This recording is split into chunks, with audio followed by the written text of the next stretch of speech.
Yo, what's up mga kaibigan? Nalina tayo magkwentuhan. Naalala nyo ba ang team na ito ng Phoenix Suns? Ang 2021 Western Conference Champions and 2 wins away sa NBA Championship. Up 2-0 na nga sila sa Milwaukee Bucks bago sila ma-reverse sweep nito. Matapos ito ay isang underachieving season ang nangyari at binenta na ang franchise ng Phoenix Suns at nabili ito ng multi-billionaire Matt Ishbia. At madami siyang ginawang galaw.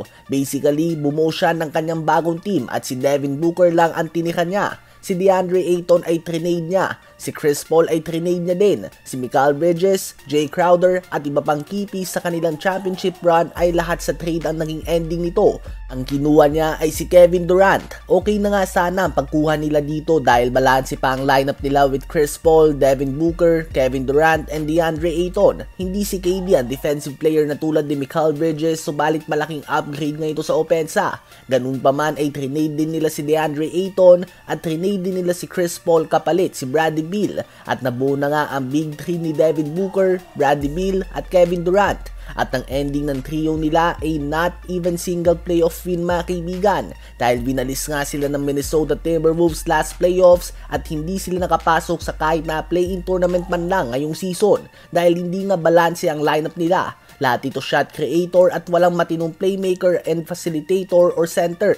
Ang Coach of the Year winner Monty Williams ay pinatalsik niya with 3 years left sa contract nito. Kinuha niya si Frank Vogel. After 1 year ay sinisanti niya din ito with 3 years left din sa contract. Kinuha naman niya si Mike Budenholzer at matapos ang unang taon niya sa kanyang 5-year contract ay inalis din siya sa kanyang pwesto. So binabayaran pa nga ng Suns si Mike Budenholzer and Frank Vogel at babayaran pa nila ito sa mga susunod na taon hanggat hindi pa ito tumatanggap ng kontrata mula sa ibang team. Ngayon, ang team na ito ay walang matinong direksyon. Sinasahuran nila si Bradley Beal ng $50 million last season para maglaro lamang ng less than 55 games a season at mag-average ng 17 points per game. Ngayon ay napapayag nila si Bradley Beal sa isang contract buyout kung saan babayaran nila ito ng $97 million sa susunod na 5 taon. So basically ay kinuha nila ito at binayaran nila ito ng $97 million para lang umalis sa kanilang team dahil na hostage ka nito ang buong salary cap nila at sumusobra sila sa second apron dahil dito. Sila nga last season ang may pinakamataas sa salary sa players and coaches at hindi man lang sila nakapasok sa play-in tournament.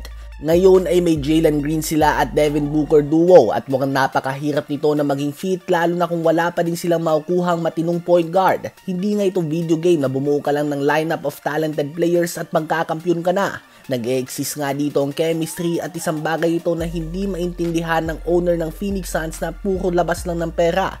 Kaya naman from a championship level team, sila ngayon ay may very disoriented franchise sa pabago-bago ng head coach. Well, at least ngayon ay sinubukan nga nilang bumawi sa pagkuha kay Mark Williams at Kaman Maluwatch. Dahil din kay Bradley Beal mga kaibigan at sa buyout nito ay may cap space pa sila para sa tulad ni Josh Giddey o Jonathan Kuminga kung pumayag man nga ito sa mid-level contract. Subalit sinayang nga nila ang kanilang championship window few years ago.